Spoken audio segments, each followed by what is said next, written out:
Hi, my name is Anna Ondrish. Twice in my career, I have had the opportunity to be the first quality assurance analyst that was hired for a company.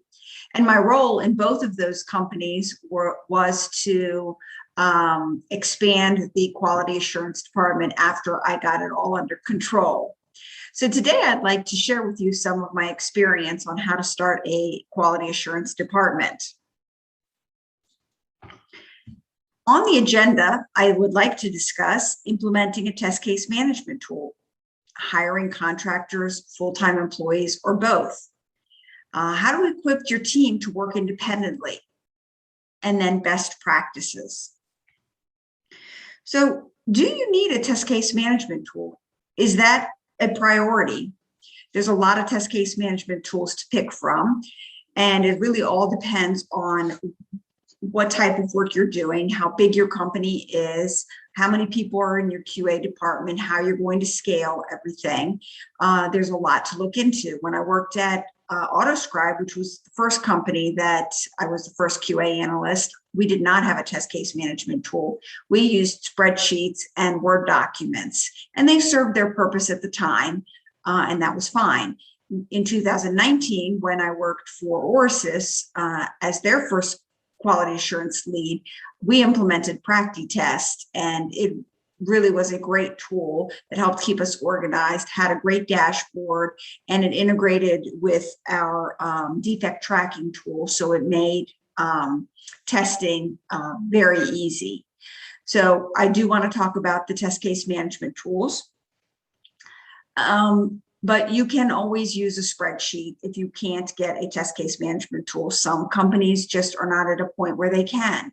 Now, the Agile Manifesto says that individual and interactions over process and tools. So do we really need tools? You really need to assess how many tools you are going to implement and the value of each one of those tools, because garbage in is garbage out.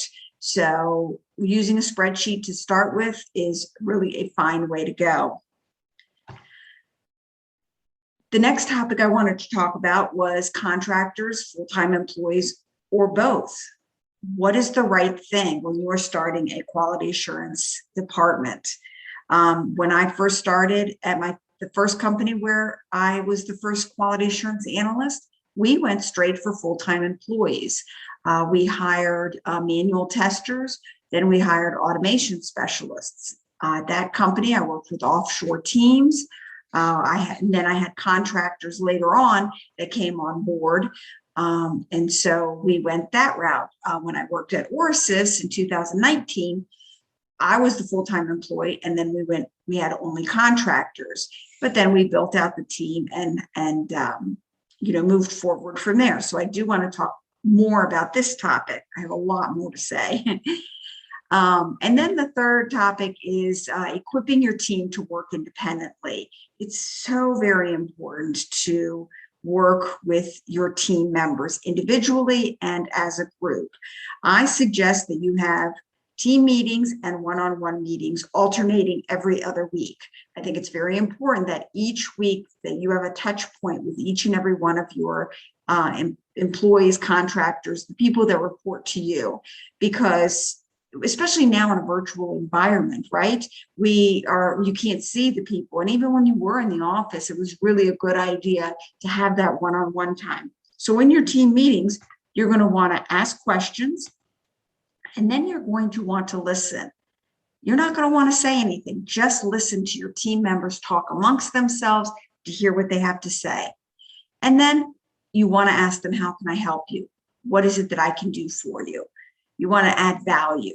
And then in your one-on-one meetings, you're going to want to discuss individual contributions, develop individual works. You want them to be working towards developing their own goals, talk about areas of improvement for themselves and for the team, discussing the goals, and then setting realistic expectations, right? For their one-on-one time and for their team time, because everybody has things that are going on in their life. So just try to be realistic with your expectations.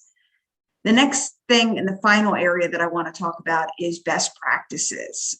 Do we need best practices? I call them best practices, but really they're kind of guidelines, I guess. And the Agile Manifesto says, working software over comprehensive documentation. Do you need to write down everything? Do you need to write down anything? You know, what really is the right answer?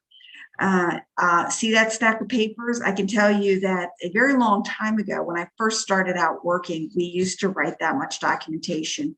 Not only did we used to write that much documentation, but we used to print that much documentation out. And I'm so very grateful that we are not anywhere near that right now in our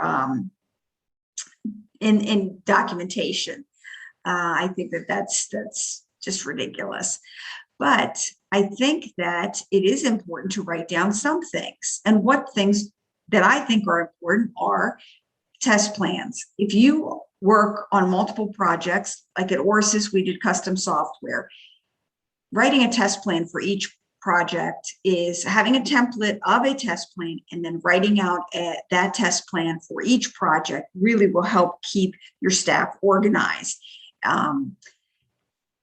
You know, how do you, if you have a test case management tool, or if you're using a spreadsheet, having that documented, a repeatable process so that you don't have to keep, you know, if you onboard somebody new, you don't want to have to tell them everything. You want to be able to hand them something and say, this is how we do things. And when I say best practices, also, I want to make sure you understand, I don't mean a written document. It can be a workflow document. It can be a brainstorming document. It can be, you know, different types of documentation. It doesn't have to be like a Word document. You know, how do you use your defect tracking tool? I think it's really important to write that down. That should be a repeatable process between yourselves and your developers.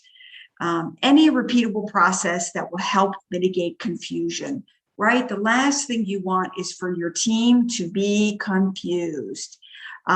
Especially if they're working on different software applications, or if they're working on one application with many different parts to it. We really want to mitigate that confusion. So those are the areas that I want to talk about. I feel very passionate about them. And I feel that there's a lot of value in starting off a quality assurance department. And I have a lot more to say about it. So thank you so much for allowing me this opportunity to submit my application to you. I look forward to hearing from you and yourselves, as well as everyone that I get to speak with. I would love to connect with you, and here are the ways that we can connect. So thank you so much.